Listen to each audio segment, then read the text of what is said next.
नमस्कार, स्वागत है आप सभी का। आप देख रहे हैं समाचार। मैं हूं अजय मिश्र। शुरुआत करते हैं हेडलाइंस के साथ।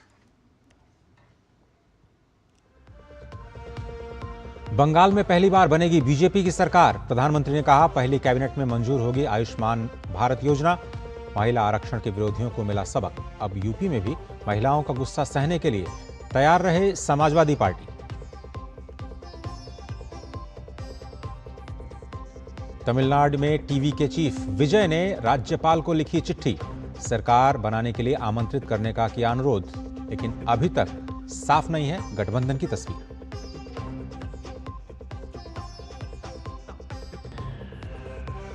यूएई में ईरान के ड्रोन हमले में घायल 3 भारतीयों पर विदेश मंत्रालय की प्रतिक्रिया। ऐसी घटनाएं मंजूर नहीं, बातचीत से हल निकालने पर दिया जोर।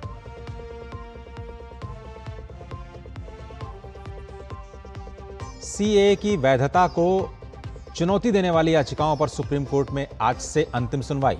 200 से अधिक याचिकाओं पर गौर करेगी अदालत।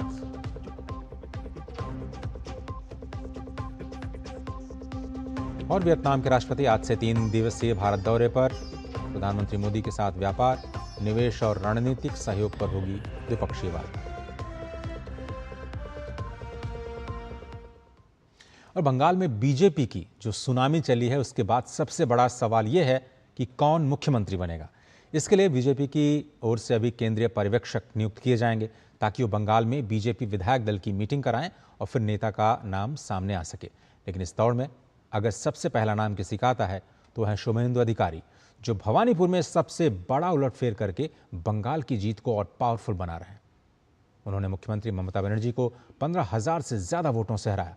पिछली बार नंदीग्राम में पटकनी दी और अब भवानीपुर में। कोलकाता में बीजेपी नेता शुभेंदु अधिकारी ने ममता बनर्जी के खिलाफ भवानीपुर विधानसभा सीट से भारी मतों से जीत हासिल करने के बाद मिठाइयां बांटी।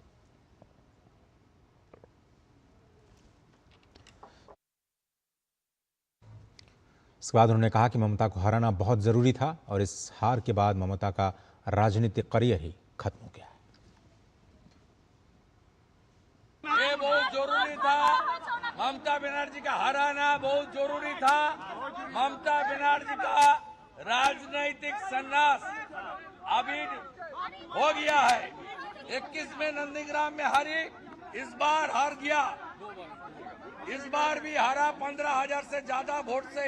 ये हिंदू, सिख, जैन, बुद्धिस्ट लोग ने आशीर्वाद देकर जिताया। ये जीत हिंदुत्व का जीत है। ये जीत बंगाल का जीत है। ये जीत नरेंद्र मोदी जी का जीत है। और बंगाल में नया सूर्योदय हुआ। पहली बार बीजेपी का कमल वहां पर खिला और जल्दी ही यहां पर बीजेपी की नई सरकार भी बनती दिखाई देगी।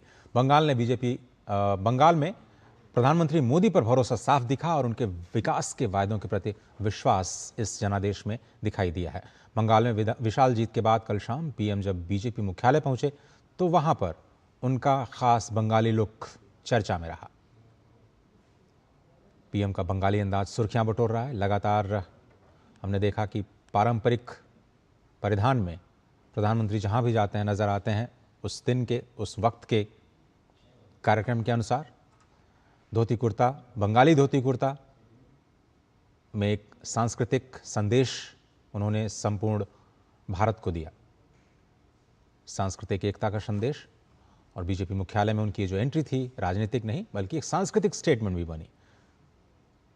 ऑफ वाइट दुपट्टा, उनके गले में लाल बॉर्डर वाला जो पारंपरिक गमछा बंगाल का, ये परिधान बंगाल की जो पहचान है उसको भी दिखाता है। और देखिए तस्वीरों में किस तरह से उन्होंने वर्तमान बीजेपी अध्यक्ष नितिन नवीन का स्वागत किया, पुष्प हार पहना करके।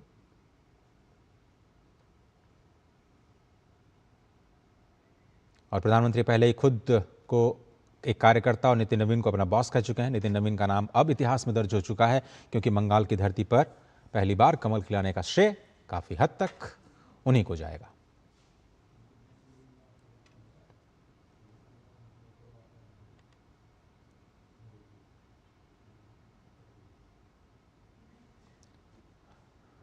मंच पर बीजेपी अध्यक्ष नितिन नवीन को जिस तरह से उन्होंने अपने अंदाज में सम्मान दिया, वो भी सुर्खियों में रहा। प्रधानमंत्री खुद को एक कार्यकर्ता, बीजेपी का कार्यकर्ता और नितिन नवीन को अपना बॉस तक कह चुके हैं। और अब इतिहास में नितिन नवीन का भी नाम दर्ज कर लिया गया है, क्योंकि बंगाल की धरती पर पहली बार कमल खिलाने का श्रेय काफ़ी हद तक उनके नेतृत्व को जाता है।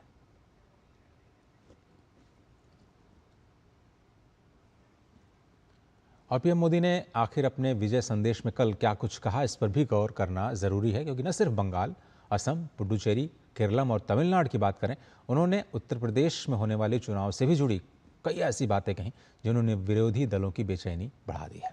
अब देखते हैं कि क्या कुछ कहा प्रधानमंत्री। उन्होंने कहा कि गंगोत्री से गंगा सागर तक कमल खिल चुका है और बंगाल भयमुक्त हुआ। बंगाल में डर की नहीं, लोकतंत्र की जीत हुई। बंगाल में अब नया अध्याय शुरू होगा और ये नया अध्याय होगा विकास का। साथ ही साथ उन्होंने याद किया अंग, बंग और कलिंग, जो कि भारत के मजबूत स्तंभ कहे जाते हैं, और श्यामा प्रसाद मुखर्जी, जो कि बंगाल की धरती से थे, जिन्होंने जनसंघ की स्थापना की।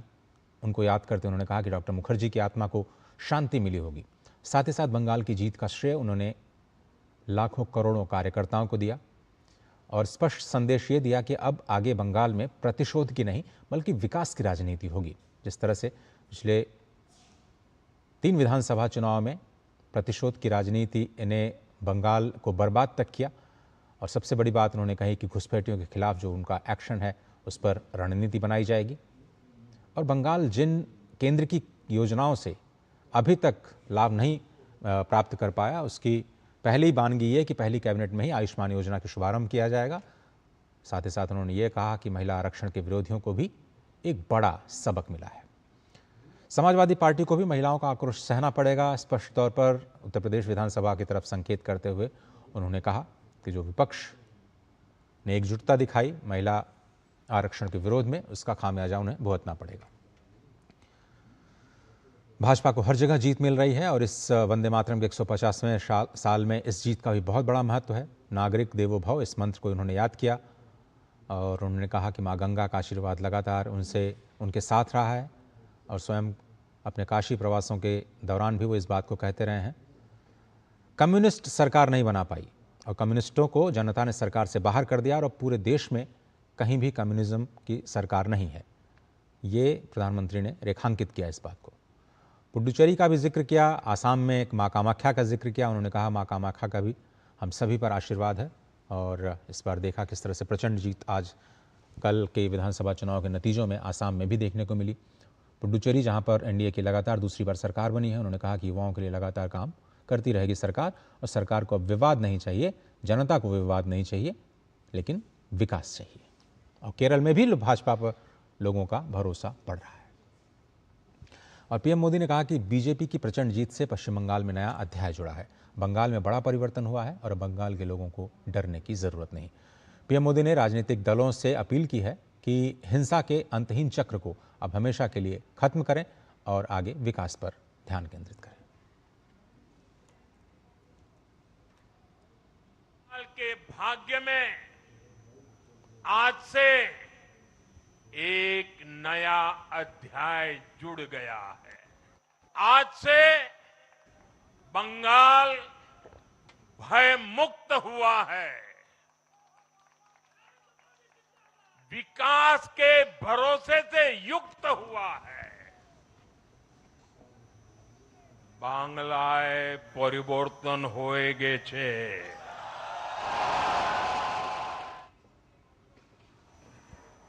मेरी सभी राजनीतिक दलों के कार्यकर्ताओं से अपील है, आइए हिंसा के इस अंतहीन चक्र को हमेशा के लिए खत्म करें।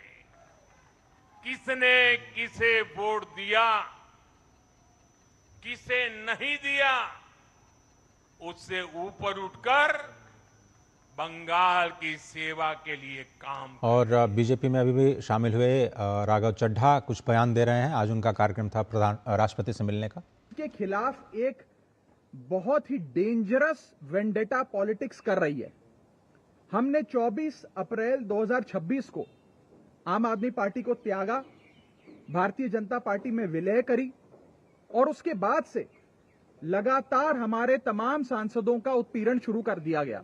सबसे पहले world cup winner Harbhajan Singh साहब को उनके घर के बाहर देशद्रोही लिखा। आम आदमी पार्टी के लोगों ने पंजाब पुलिस की मदद से उनके घर पे पथराव किए और उनकी माता जी और सिस्टर्स के बारे में न जाने क्या क्या बातें उनके जलंधर में स्थित निवास पे जाकर नारेबाजियां करी। उसके बाद हमारे साथी राजेंद्र गुप्ता जी जो पद्मश्री हैं और एक बहुत बड़ी फैक्ट्री पंजाब के मालवा इलाके में चलाते हैं, जिन फैक्ट्री की वजह से करीब 30,000 लोगों के घर का चूल्हा चलता है, उस फैक्ट्री को बंद करने के लिए पानी का कनेक्शन काट दिया पंजाब सरकार ने।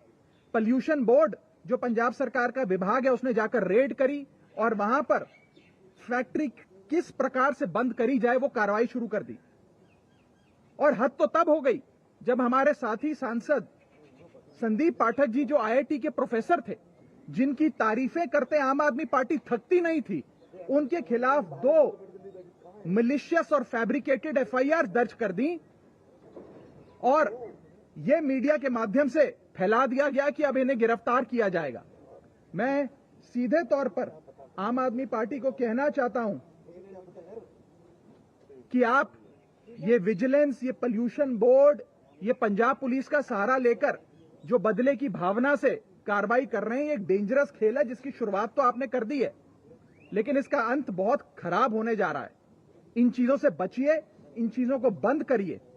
और सबसे बड़ी बात यह है कि जब तक हम आपके साथ थे, हम तमाम लोग बहुत अच्छे थे, बड़े संस्कारी थे, आज्ञाकारी थे, और जैसे ही आपका साथ हमने छोड़ा, हम सब लोग गलत हो गए, हम सब लोग भ्रष्टाचारी हो गए।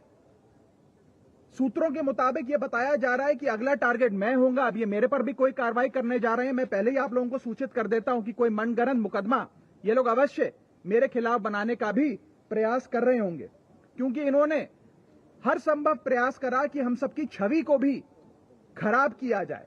पंजाब सरकार ने जिन एजेंसियों को हायर किया, बंबई में स्थित जिन एजेंसियों के माध्यम से सोशल मीडिया पर हमें धमकियां दी जा रही हैं, हमारे साथ गाली गलौज किया जा रहा है, हमारे परिवार के बारे में न जाने क्या क्या बोला जा रहा है, पूरे तरीके से पंजाब सरकार की एजेंसीज का, पंजाब सरकार के पैसे का दुरुपयोग कर कर आम आदमी पार्टी इस प्रकार से गंदा खेल रच रही है।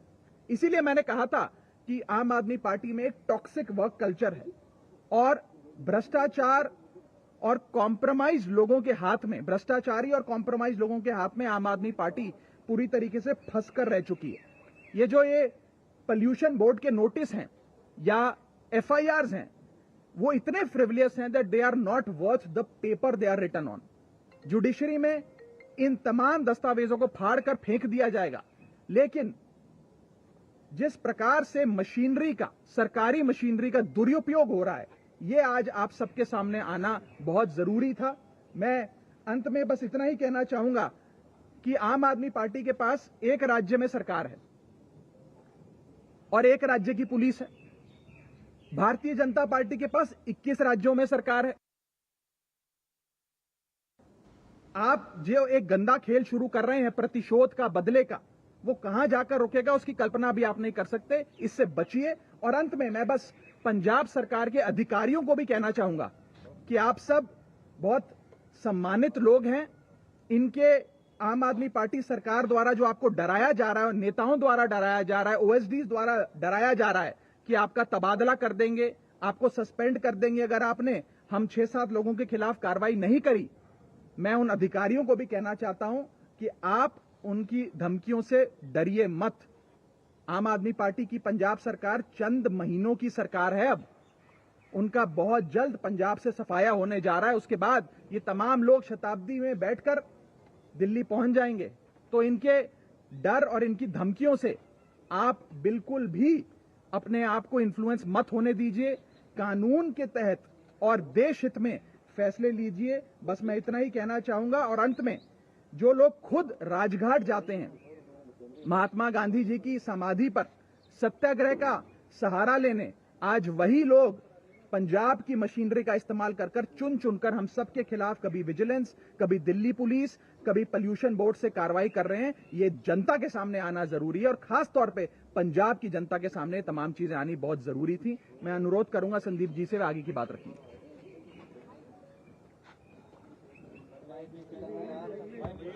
हम सारे लोग आम आदमी पार्टी से इसलिए जुड़े थे कि इन्होंने इस देश को एक सपना दिखाया था कि एक नई राजनीति की शुरुआत कर रहे हैं, एक ईमानदार राजनीति की शुरुआत कर रहे हैं। यही सुनकर, यही देखकर, यही सोचकर इस पार्टी में आए। यहां रहते हुए आप सुन रहे थे बीजेपी नेता संदीप पाठक और राघव चड्ढा। थोड़ी देर पहले उन्होंने राष्ट्रपति द्रौपदी मुर्मू के साथ मुलाकात की है और उन्होंने एक बार फिर से पंजाब सरकार पर इस बात का आरोप लगाया कि पंजाब सरकार वेंडेटा की राजनीति कर रही है और अपने प्रशासन का गलत दुरुपयोग कर रही है। इन सभी लोगों के खिलाफ कार्रवाई करने में जिन्होंने हाल ही में बीजेपी ज्वाइन की थी आम आदमी पार्टी को छोड़ करके, उन्होंने सिलसिलेवार उन सभी घटनाओं का जिक्र किया जिसमें पंजाब सरकार ने अपने अधिकारियों के माध्यम से राजेंद्र गुप्ता जी के जो ट्राइडेंट इंडस्ट्री है उसमें छापे मारे, पॉल्यूशन बोर्ड के छापे मारे गए, संदीप पाठक के खिलाफ मलेशियस FIR दर्ज कराई गई और राघव चड्ढा ने कहा कि अब ये पंजाब की जो सरकार है वो चंद दिनों की सरकार रह गई है, इसको बात को ध्यान में रखना चाहिए। और उन्होंने पंजाब प्रशासन से भी इस बात की अपील की है कि वो गलत साथ न दें आम आदमी पार्टी का। एक छोटा सा ब्रेक लेते हैं, ब्रेक के उस पार जो खबरें और भी हैं लगातार हम उस पर आपको अपडेट देते रहेंगे और इस बड़ी खबर पे भी हमारी निगाह लगातार बनी रहेगी। सिप सिप जीरा सिप जीरा सिप MDS का जलजीरा जीरा सिप जीरा सिप जीरा सिप प्यास बुझाए ठंडक लाए सबको भाई जीरा सिप MDS का जलजीरा जीरा सिप जीरा सिप असली रिफ्रेशिंग, असली स्वाद, असली मजा। मास्टर जी नमस्ते, 2 ड्रेसेस बनानी है, ठीक है? ऐसा कुछ, एक में पॉप स्लीव्स रखना डोरी के साथ और दूसरी में ना सलवार पे मस्त साइड प्लीट्स कर देना। शर्ट को एकदम शॉर्ट लेंथ रखना क्रॉस प्रिंटेक्स के साथ और दुपट्टे पे ना स्कैलप्स से मस्त सी फैंसी लेस कर देना। लेकिन मास्टर जी 4 दिन में पार्टी है, बन जाएगी ना पक्का? हो जाएगा। कैसे? Just looking like a wow. Fashion changes हमेशा, उषा हमेशा। मेरी पसंद, मेरी पसंद, मेरी पसंद, मेरी पसंद, हमारी पसंद। हम सबकी पसंद। मजबूत देश का मजबूत सरिया हो गया स्टील।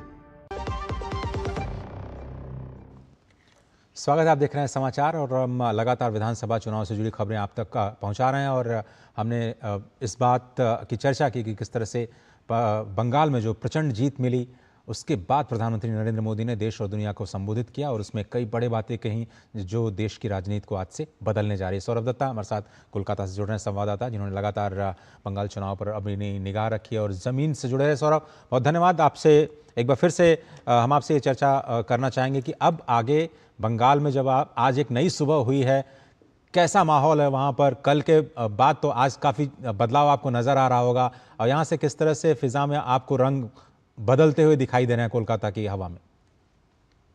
देखिए, सुबह होते ही सारे बंगाल में एक आशा की, नई आशा की उम्मीद है कि जो 15 साल में जो शासनकाल में जैसे शिक्षा व्यवस्था, स्वास्थ्य व्यवस्था सब ध्वस्त हो चुकी है, कानून व्यवस्था ध्वस्त हो चुकी थी, महिलाएं सुरक्षा को लेकर काफी सारे सवाल उठ गए थे।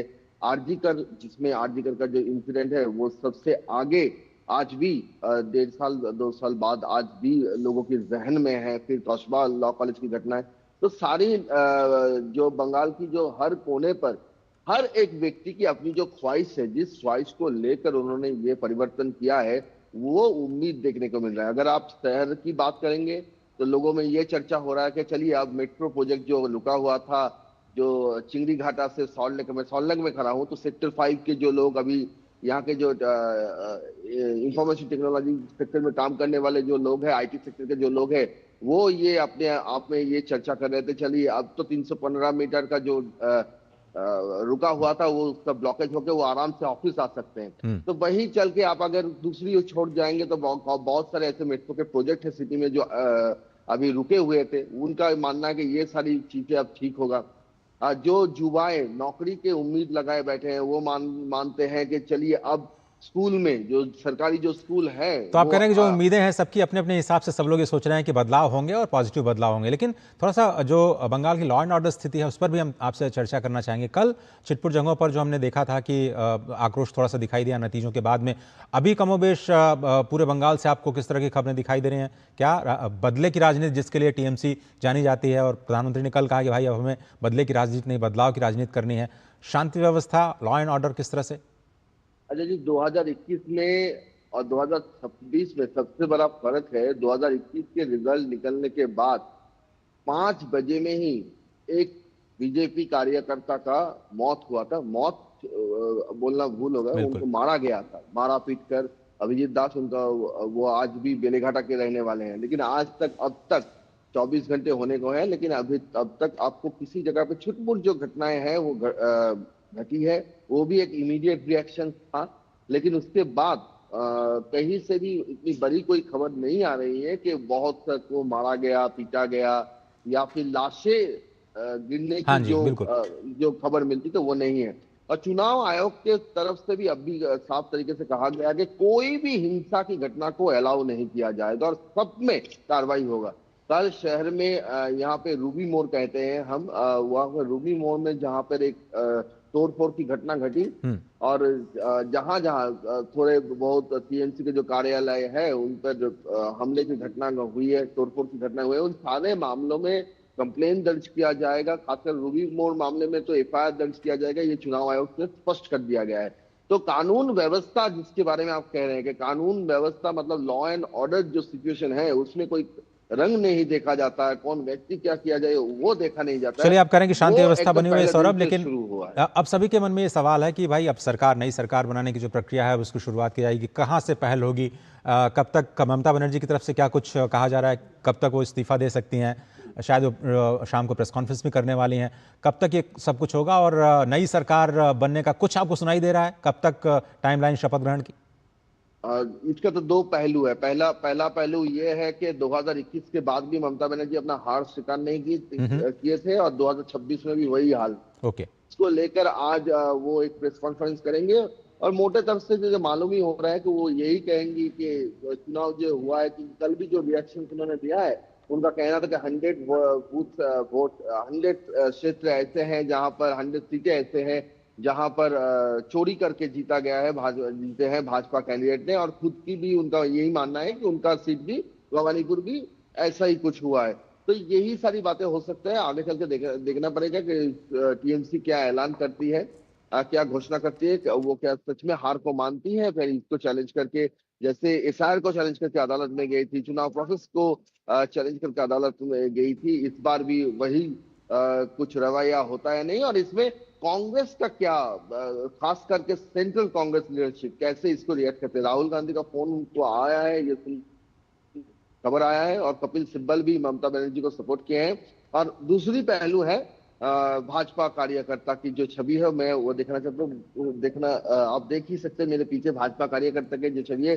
सुबह से ही यहाँ पे कार्यकर्ता आना शुरू कर दिए हैं, जो नेता है वो आना शुरू कर दिए हैं, क्योंकि राजनाथ सिंह को ये रिस्पॉन्सिबिलिटी, केंद्रीय मंत्री राजनाथ सिंह जी को ये रिस्पॉन्सिबिलिटी दिया गया है कि यहाँ पे बैठक करे, जो एमएलए हैं उनको उनके साथ बैठक करे, और बैठक करके परिषदीय दल के नेता कौन होंगे उसका चुनाव, और आगे चल के सीएम फेस कौन होगा उसको लेकर जो आलोचना की जो प्रोसेस है वो शुरू हो चुके हैं। सुनील बंसल जो इस राज्य के दायित्व में थे पूरे चुनाव में, उनका भी बड़ा योगदान है इस बंगाल के चुनाव में। वो भी कुछ देर पहले इस सॉल्ट बीजेपी जो कार्यालय है वहां पर आए हुए हैं।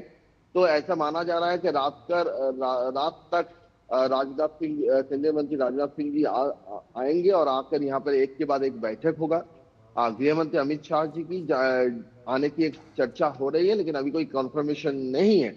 और फेस कौन होगा इसको लेकर तो पहले चरण में जब गृह मंत्री अमित शाह ने दावा किया था कि 110 से भी ज्यादा सीटें पहले चरण में मिलेगा और सरकार भाजपा ही बना रही है, तभी उन्होंने कहा था कि एक बंगाली मीडियम में पढ़ा लिखा, बंगाल में बड़ा, बंगाल में बोलने वाला व्यक्ति ही बंगाल का सीएम होगा। लेकिन ये कौन है? कई चेहरे हैं, कई सीटें अगर आप देखें तो इसमें बहुत सारे ऐसे सीटें हैं जहां से इसको अगर आपको अपनी हिंट माने तो फिर इस हिंट में बैठते हैं तो आगे चल के देखना पड़ेगा। लेकिन हाँ, साथ ये सही है कि शुभेंदु अधिकारी का जो नेतृत्व है, वो पिछले भी उनको जो भी रिस्पॉन्सिबिलिटी दिया गया है दल की तरफ से, वो अच्छी तरह से उन्होंने निभाया है। और इस बात तो सीधा ममता बनर्जी को दूसरी बार उन्होंने हराया है। तो इस हिसाब से कहीं ना कहीं सीएम के जो रेस में और सीएम के चेहरे में शुभेंदु अधिकारी का नाम काफी प्रोमिनेंट है। लेकिन ये भारतीय जनता पार्टी है, यहाँ पर कुछ भी पहले से कहना मुश्किल है। सौरभ, बहुत धन्यवाद। कुछ भी कहना मुश्किल है पहले से, लेकिन जो आप कह रहे हैं कि जो मीटिंग्स का सिलसिला है अब वो शुरू होगा और जल्दी पर्यवेक्षक बीजेपी के जो विधायक हैं, नए नवनिर्वाचित विधायक, उनके साथ बैठक करेंगे और नए नेता का चुनाव किया जाएगा। हम सभी की निगाहें उसी पर रहेंगी और आगे बढ़ते हैं और रुख करते हैं तमिलनाडु का। फिल्म अभिनेता विजय ने तमिलनाडु के राज्यपाल को पत्र लिख करके अब सरकार बनाने के लिए उन्हें आमंत्रित करने का अनुरोध किया है। विजय की पार्टी ने तमिलनाडु विधानसभा में 108 सीटें जीती हैं। हालांकि अभी तक ये स्पष्ट नहीं है कि विजय जो मैजिक फिगर है उसके लिए किसके साथ गठबंधन करेंगे। दरअसल तमिलनाडु की सियासत में थलापति विजय की ये पहली और धमाकेदार जीत है जिसने राज्य की राजनीति में तूफान ला दिया है। 60 सालों से चले आ रहे एआईएडीएमके और डीएमके के वंशवादी राजनीति को विजय ने अब करारा झटका दिया है। ये दिलचस्प है कि 80% से अधिक हिंदू आबादी वाले तमिलनाडु में जोसेफ विजय चंद्रशेखर के रूप में एक ईसाई ने भारी जीत दर्ज की है। विजय की पार्टी तमिलगा वेट्री कड़गम, जिसको आप टीवीके के नाम से जानते हैं, उसने 107 सीटें जीती। हालांकि पार्टी बहुमत के आंकड़े 118 सीट से पीछे है। तो ऐसे में राज्य में गठबंधन की सरकार बनना तय है, लेकिन यह कैसे और कब होगा ये कहना थोड़ा सा मुश्किल है। और टीवीके की जीत का मॉडल क्या रहा, आखिर ऐसा क्या हो गया तमिलनाडु में विजय एक बड़ा फैक्टर बनकर के उभरे? सत्ता विरोधी लहर, डीएमके का हिंदी विरोध, भाई भतीजावाद जिस पर विजय ने खुलकर बोला, या फिर केंद्र बनाम राज्य सरकार की जो डीएमके सरकार है उसके भ्रष्टाचार, वो रहा केंद्र में। डीएमके में बाहरी लोग जो लाए गए पार्टी के अंदर, क्या वो मुद्दा इनके खिलाफ गया? और वो कौन सी रणनीति थी जिसने विजय को वहाँ का एक बार सुपरस्टार बनाया और नायक से महानायक का सफर तय किया गया विजय के द्वारा? चेन्नई में निशांत राय, जो कि टीवी के हेडक्वार्टर्स से इस वक्त हमारे साथ जुड़ रहे हैं। निशांत, बहुत धन्यवाद। एक बार फिर से क्या कुछ हलचल है टीवी के हेडक्वार्टर से? अब तो उन्होंने शायद राज्यपाल हैं उन तक अनुरोध कर लिया है कि भाई उन्हें बुला दिया जाए, लेकिन क्या कुछ अभी गठबंधन की तस्वीर साफ हो पाई है? देखिए, अभी गठबंधन की तस्वीर साफ नहीं हुई है। जीतने के बाद जो टीवीके के 108 टोटल विधायक विजय समेत इस समय जो है वो पहुंचे हैं यहाँ पर टीवी के हेडक्वार्टर पे। एक बार कैमरा पर्सन से कहना चाहूंगा कि अगर संभव हो तो एक बार दिखाएं टीवी के हेडक्वार्टर के बाद बाहर बड़ी संख्या में भीड़ आपको नजर आ रही है और बड़ी संख्या में जो कार्यकर्ता है वो यहाँ पर पहुंचे हैं जीत का जश्न मनाने के लिए। और जीत के बाद पहली बार विजय टीवी के हेडक्वार्टर पहुंचे हैं जहां पर वो विधायकों से रूबरू हो रहे हैं और एक कयास लगाए जा रहे हैं कि अंदर गठबंधन की रणनीति को लेकर चर्चा होगी कि किस तरीके से गठबंधन को आगे बढ़ाया जाए, किसके साथ गठबंधन किया जाए और भविष्य में सरकार की रणनीति क्या रहने वाली है। जो मैनिफेस्टो में विजय ने घोषणा की थी उन घोषणाओं को किस तरीके से पूरा किया जाएगा और एक तरीके से सभी विधायकों का जो आपस में परिचय हो जाए। तो ये कहा जा सकता है कि महत्वपूर्ण बैठक जो है अभी फिलहाल टीवी के हेड ऑफिस में चल रही है, जहां पर खुद विजय जोसेफ मौजूद हैं जो कि टीवी के प्रमुख हैं और मुख्यमंत्री। भविष्य में अगर गठबंधन सही तरीके से हो जाता है तो तमिलनाडु के भावी मुख्यमंत्री भी उनको कहा जा सकता है, लेकिन फिलहाल बैठक चल रही है और रणनीति बन रही है। लेकिन अगर हम बात करें डीएमके जिसका कि कांग्रेस के साथ गठबंधन रहा और आप जैसा कह रहे हैं कि विजय ने खुद डीएमके की नीतियों के खिलाफ कैंपेनिंग की, पहली बार उन्होंने डीएमके में भ्रष्टाचार का मुद्दा उठाया, अब ऐसे में कैसे वो गठबंधन की जो बात है उसको आगे बढ़ाएंगे? और ऐसा भी क्या निर्दलीय जो विधायक हैं उनके साथ अगर वो बातचीत करें उनसे क्या काम चल जाएगा? अगर आप नंबर्स को थोड़ा समझा पाए वहाँ पर। देखिए, अगर नंबर्स की बात की जाए तो विजय के लिए राह आसान नहीं है। अगर कांग्रेस की बात की जाए जिसके कल भी लगातार जिक्र हो रहा था, तो कांग्रेस के पास 5 सीटें हैं जो कि विजय की राह को बहुत ज्यादा आसान नहीं बनाते हैं। इसके अलावा अगर बाकी अन्य दलों की बात करें तो उनके पास भी कुछ कमोवेश ऐसी स्थिति है। और सबसे बड़ी बात है कि कोई भी निर्दलीय इस तरीके से नहीं जीता है। एक भी सीट जो है निर्दलीय के पास नहीं है। या तो AIADMK के गठबंधन में वो राजनीतिक दल है या DMK के गठबंधन में वो राजनीतिक दल है। इंडियन नेशनल कांग्रेस 5 सीटें हैं, PMK के पास 4 सीटें हैं, कम्युनिस्ट पार्टी ऑफ इंडिया के पास 2 सीटें हैं, कम्युनिस्ट पार्टी ऑफ इंडिया के पास मार्क्सिस्ट के पास 2 सीटें, सभी DMK के अलायंस है।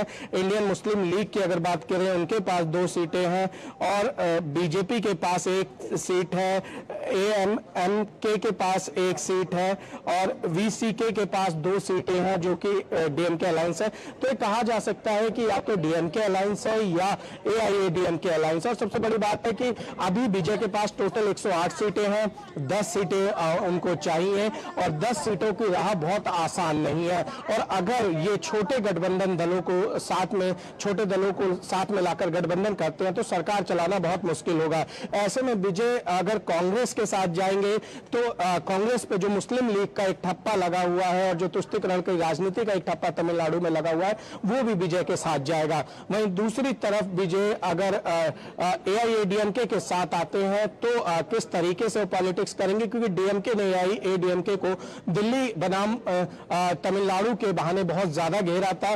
तो ऐसे में देखना यह होगा कि विजय की राह क्या होती है। और विजय चूंकि चुनाव में जो इनका पूरा कैंपेन था, इन्होंने कहा था कि हम अकेले लड़ रहे हैं, शेर अकेला होता है, लेकिन अभी चूंकि इनको 10 सीटें चाहिए तो इन 10 सीटों का किस तरीके से इंतजाम करते हैं, किस तरीके से गठबंधन के सहयोगी को चुनते हैं, ये विजय की पॉलिटिकल मैच्योरिटी को भी दर्शाएगा और भविष्य की राजनीति को भी दर्शाएगा। ये पहली चुनौती होगी शायद निशांत जिनसे उनका सामना हुआ है। हालांकि वो नायक रहे हैं, राजनीतिक अनुभव तो उन्हें नहीं है, लेकिन सत्ता तो उन्हें राज्य ने सौंप भी दी है। लेकिन क्या बदलाव आएगा? DMK, AIADMK ये दोनों जो राज्य के सत्ता में रहे हैं पिछले 60 वर्षों में, अब ये जो विकल्प उभरा है, राज्य की राजनीति किस दिशा में जा रही है? कहाँ जो राज्य के विकास की राजनीति है वो कैसे आगे लेकर के जाएंगे? जितने बड़े बड़े वायदे विजय ने किए हैं, क्या उनको पूरा कर पाना उनके लिए आसान होगा? देखिए, ये कहा जा सकता है कि द्रविड़ राजनीति को विजय ने सीधे तौर पर चुनौती दी थी अपने पूरे पॉलिटिकल कैंपेन के दौरान। और तमिलनाडु के विकास, युवाओं के विकास, महिलाओं के विकास, महिला सुरक्षा, ये तमाम बड़े मुद्दे थे जिन पर वो खुल के बात करते थे। हालांकि उनके भाषणों में उनकी फिल्मों के डायलॉग्स ज्यादा होते थे और भाषण में वो तमिलनाडु के विकास की जरूर बात करते थे। ऐसे में जनता ने जब उनको सत्ता की चाबी सौंपी है और एक तरीके से जननायक बनाया है, तो फिलहाल रियल लाइफ में उनको रहना पड़ेगा, रियल लाइफ से इतर। और रियल लाइफ से इतर, रियल लाइफ में तमाम गठबंधन की मजबूरियां होती हैं, तमाम सामाजिक समीकरण होते हैं, सरकार की आर्थिक व्यवस्था क्या है, पिछले 10 सालों में किस तरीके से DMK सरकार आर्थिक व्यवस्था छोड़कर गई है, उन वादों को किस तरीके से पूरा किया जाएगा जो विजय ने किया है। ये बड़ी चुनौतियां हैं विजय के सामने। और अभी कुछ भी कहना बहुत जल्दबाजी होगी, क्योंकि मात्र 2 साल पहले इन्होंने पार्टी बनाई थी। पॉलिटिकल एक जो अनुभव होता है वो अनुभव विजय के पास नहीं है एडमिनिस्ट्रेशन का। तो ऐसे में विजय को फूक फूक कर कदम रखना होगा। और सबसे बड़ी बात है, जो तमिलनाडु ने उनसे बड़ी उम्मीद की है, क्योंकि ग्रामीण क्षेत्रों से भी TVK के उम्मीदवार जीत कर आए हैं। तो ऐसे में उस तमिलनाडु की उम्मीद को कैसे पूरा करते हैं और जो बड़े वादे किए हैं उनको कैसा पूरा करेंगे। लेकिन सबसे बड़ी चुनौती फिलहाल ऐसे ये है कि विजय किसके साथ गठबंधन में जाते हैं। अगर विजय इस चुनौती से आसानी से पार पा लेंगे तो उम्मीद है कि भविष्य में जो बाकी संभावनाएं हैं उनसे भी धीरे धीरे करके वो निपट पाएंगे। तो निशांत, चलते क्या आपके वहाँ पर जनता से बात हुई है? महिलाएं, जो सबसे बड़ा वायदा तो उनका खुल करके सामने आ रहा है, मीडिया में हुई है कि वो 8 ग्राम सोना देने की बात कर रहे हैं, जितनी भी नई शादियां होंगी महिलाओं को रेशमी साड़ियां, इस तरह के लोग तो भरोसा करते हैं तमिलनाडु की जनता। जनता का क्या रिएक्शन है? वो लोग तो शायद मान चुके होंगे कि भाई अब उनके इस तरह से जो वायदे किए गए हैं तो अब उनको शायद कुछ खुशियाँ मिलेंगी। इन जनरल जनता का रिएक्शन?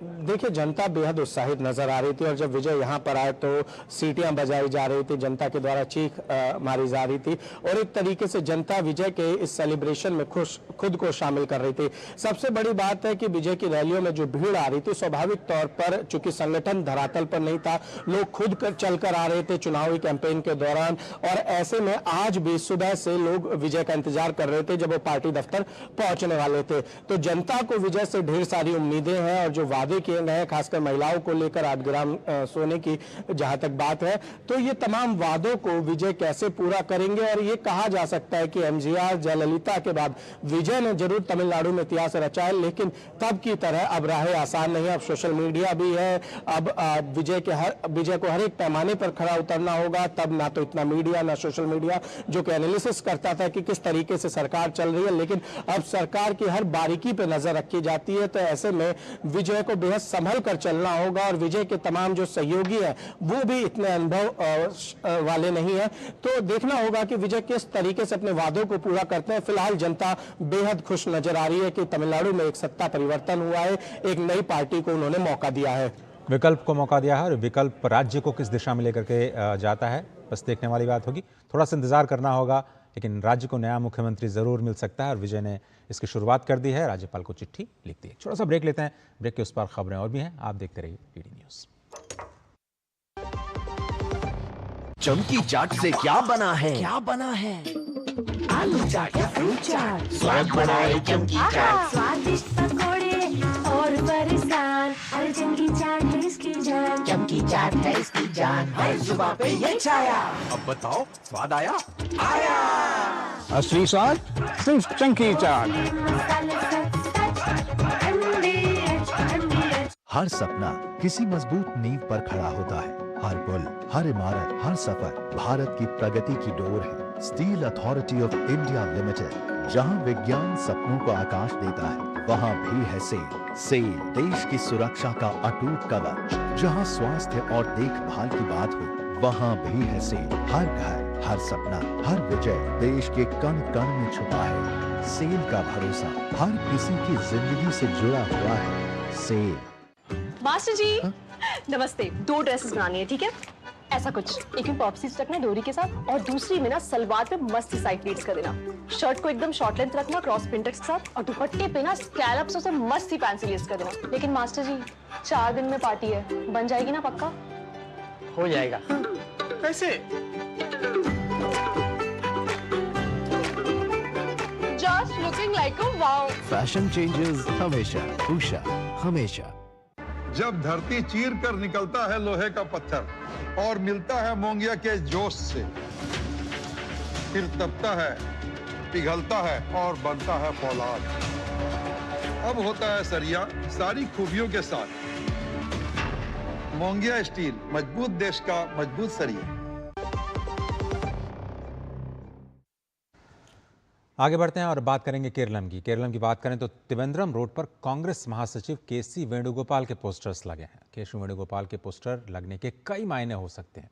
वो कांग्रेस नेता है और संगठन महासचिव हैं। उनके पोस्टर लगाने का मतलब यह है कि आमतौर पर यह हो सकता है कि पार्टी अपने बड़े नेता की मौजूदगी या फिर प्रभाव दिखा रही है। किसी मीटिंग, दौरे या फिर राजनीतिक ताकत का भी प्रदर्शन ये इन पोस्टर्स को माना जा सकता है। केरलम में कांग्रेस ने जीत दर्ज की है और कांग्रेस के नेतृत्व वाले यूडीएफ ने 102 सीटें जीत करके 2/3 से अधिक बहुमत के साथ 10 साल बाद सत्ता में जबरदस्त वापसी की है। कांग्रेस को 63 सीटें मिली हैं, जबकि गठबंधन सहयोगी इंडियन यूनियन मुस्लिम लीग को 22, केरल कांग्रेस को 7 और रिवोल्यूशनरी सोशलिस्ट पार्टी को 3 सीटें मिली हैं।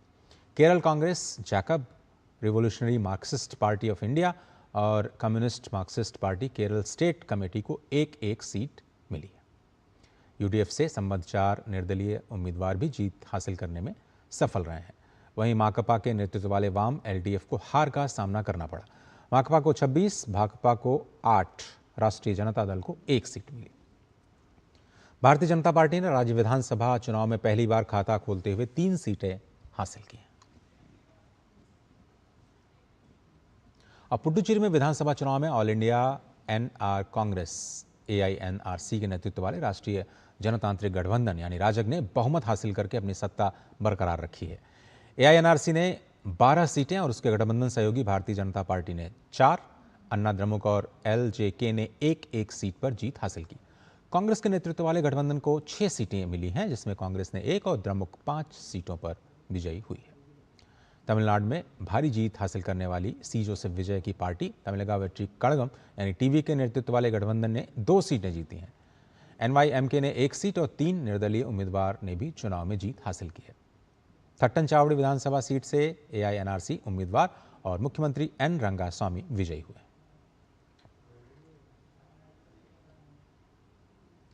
पुडुचेरी विधानसभा चुनाव परिणाम आने के बाद भारतीय जनता पार्टी ने अहम कदम उठाया है। पार्टी ने पुडुचेरी में केंद्रीय मंत्री डॉक्टर मनसुख मांडविया और भाजपा के पुडुचेरी प्रभारी निर्मल कुमार सुराणा को केंद्रीय पर्यवेक्षक नियुक्त किया है। दोनों नेता पुडुचेरी में विधायक दल के नेता के चुनाव की प्रक्रिया की निगरानी करेंगे। और असम में हिमंता मॉडल एक बार फिर से हिट हुआ और ये चुनाव के नतीजों से साबित हो गया। असम के लोगों ने इस बार बीजेपी को बम्पर वोट देते हुए प्रधानमंत्री मोदी के नेतृत्व पर भरोसा जताया। हिमंता फिर से एक बार मुख्यमंत्री होंगे। हालांकि उससे पहले पार्टी की औपचारिक प्रक्रियाएं पूरी होंगी, लेकिन हिमंता खुश हैं। उन्होंने कल केंद्रीय मंत्री सर्बानंद सोनोवाल के साथ मुलाकात की। जाकुलवारी सीट पर 63,000 से ज़्यादा वोटों से बढ़त के साथ उन्होंने अपनी अजेय छवि बरकरार रखी है। जीत के बाद हिमंता बिस्वा शर्मा ने भाजपा के नेतृत्व वाले NDA को लगातार तीसरी बार सत्ता देने के लिए असम की जनता को धन्यवाद कहा और कहा, शतक के साथ हैट्रिक के लिए शुक्रिया।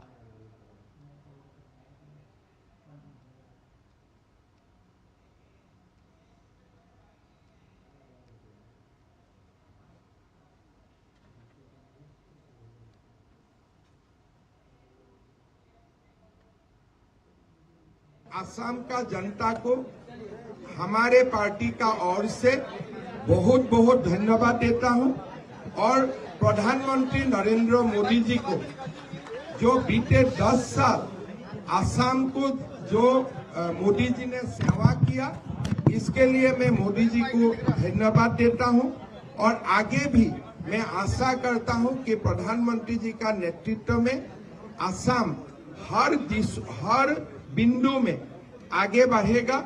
यही आशा लेके असम का जनता ने मोदी जी को वोट दिया। और संशोधित नागरिकता अधिनियम 2019 की संवैधानिक वैधता को चुनौती देने वाली याचिकाओं पर आज से सुप्रीम कोर्ट में अंतिम सुनवाई शुरू हो रही है। कोर्ट IUML की प्रमुख याचिका सहित 200 से ज्यादा याचिकाओं पर सुनवाई करेगा। CAA का उद्देश्य है हिंदू, सिख, बौद्ध, ईसाई, जैन और पारसी समुदायों से संबंधित उन प्रवासियों को नागरिकता प्रदान करना जो 31 दिसंबर 2014 या फिर उससे पहले पाकिस्तान, बांग्लादेश और अफगानिस्तान से भारत में आए थे।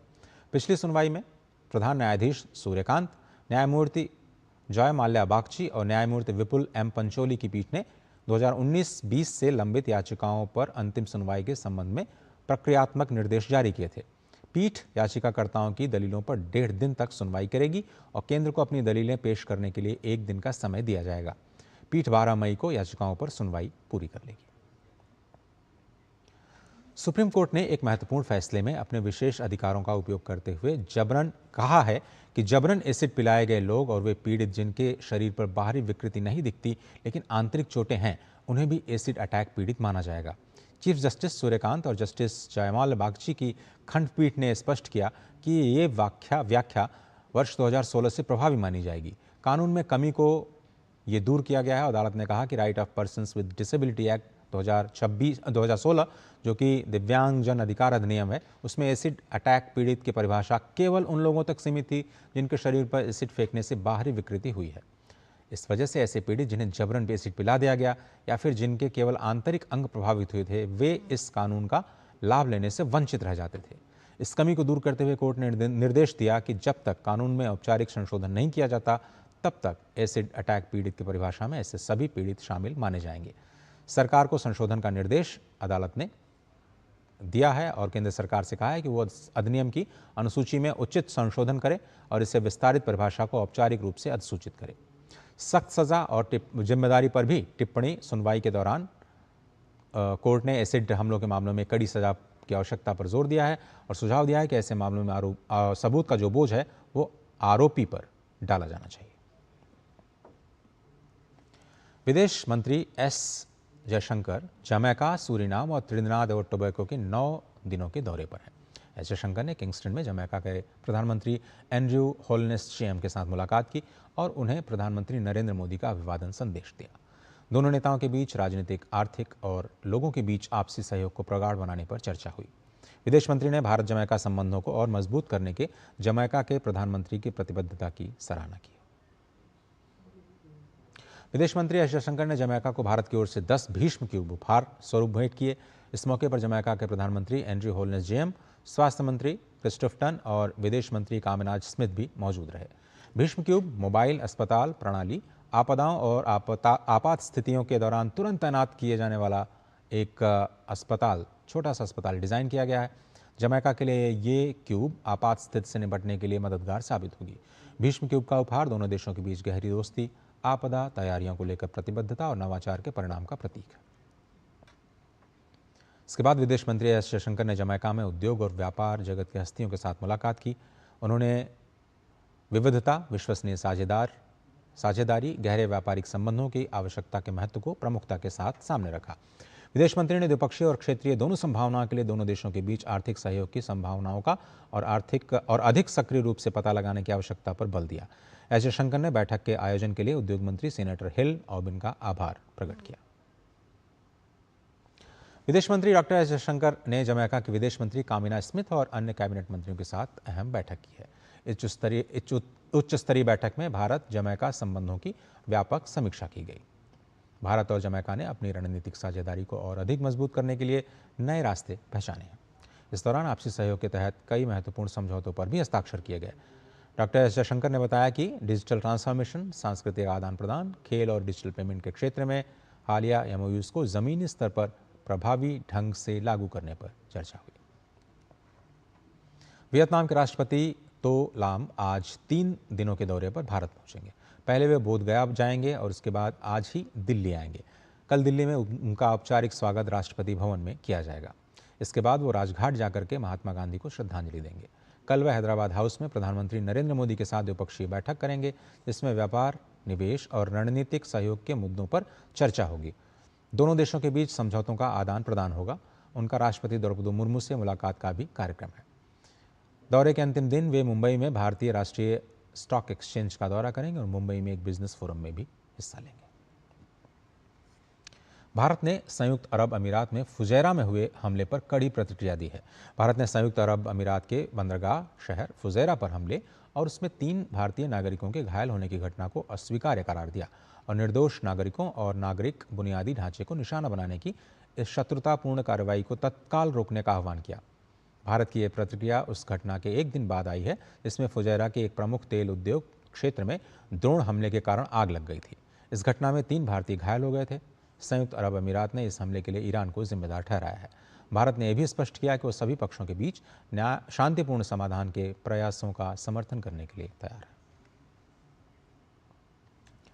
वैश्विक स्तर पर व्यापार, तकनीक और समुद्री मार्गों को लेकर बढ़ते तनाव के बीच अमेरिका और चीन के शीर्ष नेताओं की अहम बैठक होने जा रही है। अमेरिका के राष्ट्रपति डोनाल्ड ट्रंप ने कहा कि वो इस महीने चीन के राष्ट्रपति शी जिनपिंग से मुलाकात करेंगे और उन्हें याद दिलाएंगे कि अमेरिका कृत्रिम बुद्धिमत्ता में आगे है, जबकि दोनों देशों के बीच व्यापार और तकनीक को लेकर के तनाव जारी है। इस बीच अमेरिकी वित्त मंत्री स्कॉट बेसेंट ने चीन से अपील की है कि वो ईरान पर दबाव बनाए ताकि हॉर्मुज जलडमरू मध्य अंतर्राष्ट्रीय जहाजरानी के लिए खुला रहे। दोनों नेता 14-15 मई को बीजिंग में इस मुद्दे पर चर्चा करेंगे। चीन के हुनान प्रांत में पटाखा कारखाने में एक बड़ा विस्फोट हुआ है, जिसमें 21 लोगों की मौत हो गई है, जबकि 61 लोग घायल हुए हैं। सरकारी समाचार एजेंसी शिन्हुआ के अनुसार ये विस्फोट कल शाम लगभग 5 बजे गुआंडू टाउनशिप में हुआ। ये लियांग हुआशेंग फायरवर्क्स और मैन्युफैक्चरिंग एंड डिस्प्ले कंपनी है, उसमें ये धमाका हुआ। विस्फोट के तुरंत बाद आपात और अग्निशमन दल को घटनास्थल के लिए रवाना किया गया। इस घटना में घायल हुए 61 लोगों को अस्पताल में भर्ती कराया गया है। AFC अंडर 17 महिला एशियाई कप में आज भारतीय टीम जापान का सामना करेगी। भारतीय टीम ग्रुप बी के पहले मैच में ऑस्ट्रेलिया से 0-2 से हार गई थी। ऐसे में उनके लिए यह मुकाबला काफ़ी अहम हो गया है, खासकर तब जब जापान ने लेबनान को 13-0 से हराकर 3 अंक हासिल कर लिए। जापान की महिला फुटबॉल टीम तकनीकी रूप से सबसे बेहतरीन टीमों में से एक है। टीम ने AFC अंडर 17 महिला एशियाई कप के 9 टूर्नामेंट में 7 बार फाइनल में जगह बनाई और 4 बार खिताब को अपने नाम किया। इंडियन प्रीमियर लीग में आज होने वाले मुकाबले में दिल्ली कैपिटल्स और चेन्नई सुपर किंग्स की टीम एक दूसरे के आमने सामने होंगी। यह मुकाबला दिल्ली के अरुण जेटली स्टेडियम में खेला जाएगा। प्लेऑफ की दौड़ में बने रहने के लिए दिल्ली के लिए यह मुकाबला बेहद अहम हो गया है। टीम ने अब तक 9 मैचों में सिर्फ 8 अंक जुटाए हैं और 5 हार की वजह से अंक तालिका में 7वें स्थान पर खिसक गई है। दूसरी ओर चेन्नई सुपर किंग्स के भी इतने ही अंक हैं, लेकिन बेहतर रन रेट के आधार पर वो 6ठे स्थान पर है। दिल्ली की टीम को अरुण जेटली स्टेडियम में अब तक सिर्फ एक जीत मिली है, जबकि गुजरात टाइटंस, पंजाब किंग्स और रॉयल चैलेंजर्स बेंगलुरु के खिलाफ उन्हें हार झेलनी पड़ी। इंडियन प्रीमियर लीग में सोमवार को खेले गए मुकाबले में मुंबई इंडियंस ने लखनऊ सुपर जायंट्स की टीम को 6 विकेट से हरा दिया है। मुंबई इंडियंस ने सलामी बल्लेबाज रोहित शर्मा के 44 गेंदों पर 84 और रयान रिकल्टन के 32 गेंदों पर 83 रनों की पारी के बल पर यह जीत हासिल की। इन दोनों ने पहले विकेट के लिए 143 रनों की साझेदारी की है। मुंबई इंडियंस ने लखनऊ सुपर जायंट्स के 228 रनों के लक्ष्य को 18.4 ओवर में ही हासिल कर लिया। मुंबई इंडियंस ने 10 मैचों में अपनी तीसरी जीत दर्ज की। अब एमआई के 6 अंक हो गए हैं। लखनऊ सुपर जायंट्स 9 मैचों में सिर्फ 4 अंकों के साथ अंक तालिका में सबसे नीचे बनी हुई है।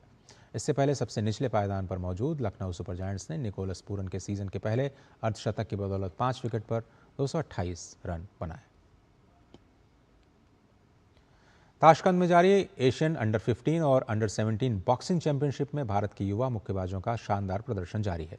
अंडर 17 लड़कों की प्रतियोगिता में यश यादव ने 50 किलोग्राम वर्ग में तुर्कमेनिस्तान के सुलेमान अहमेदोव को 5-0 से हरा दिया।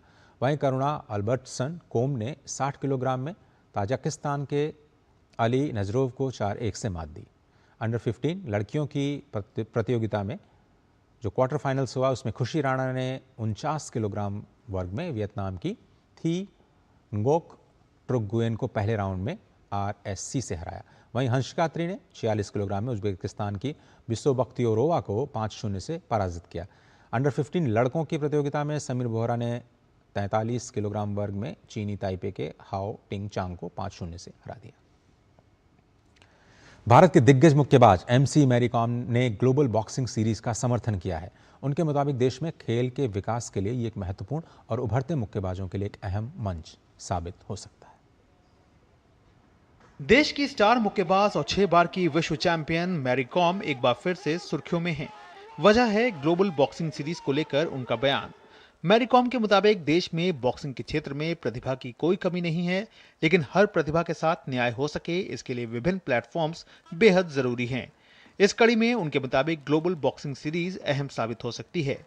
पेशेवर सर्किट नए अवसर प्रदान करता है, खासकर उन लोगों के लिए जो शौकिया मुक्केबाजी में आगे बढ़ने के लिए संघर्ष करते हैं।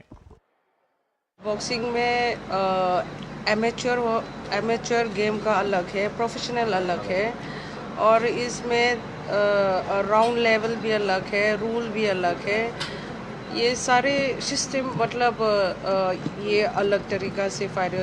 ये बच्चा लोग ये प्लेटफॉर्म मिला मेरे ख्याल से जो भी एमेच्योर में आगे नहीं बढ़ पाया, कम से कम इधर प्रो में अच्छा मेहनत करेगा, अच्छा खासा मतलब पैसे भी थोड़ा फाइनेंशियली मिल जाएगा। ये बहुत मेरे ख्याल से अच्छा है। ओलंपिक पदक विजेता ने दृढ़ता के महत्व पर जोर देते हुए कहा कि सफलता यूं ही नहीं मिलती, बल्कि इसके लिए दृढ़ इच्छा शक्ति का भी होना अनिवार्य है। Hard work, train hard, achieve something in life, either amateur or professional. At least, to get this kind of platform and earn some money for a family, for your relative, at least get some job after this, achieve something in this. 43 साल की Mary com ring में उतरने का संकेत दे चुकी हैं। उनके अनुसार खेल के प्रति उनका जुनून अभी भी प्रबल है। जाहिर तौर पर मुक्केबाजी की दुनिया में मैरी कॉम का जो कद है, उस नजर से उनके द्वारा की गई हर बात का मोल अनमोल हो जाता है। Sports desk, DD news. तो समाचार के इस बुलेटिन में सिर्फ इतना ही, लेकिन डीडी न्यूज पर खबरों का सिलसिला लगातार जारी है। पूरी टीम को दीजिए इजाजत। नमस्कार।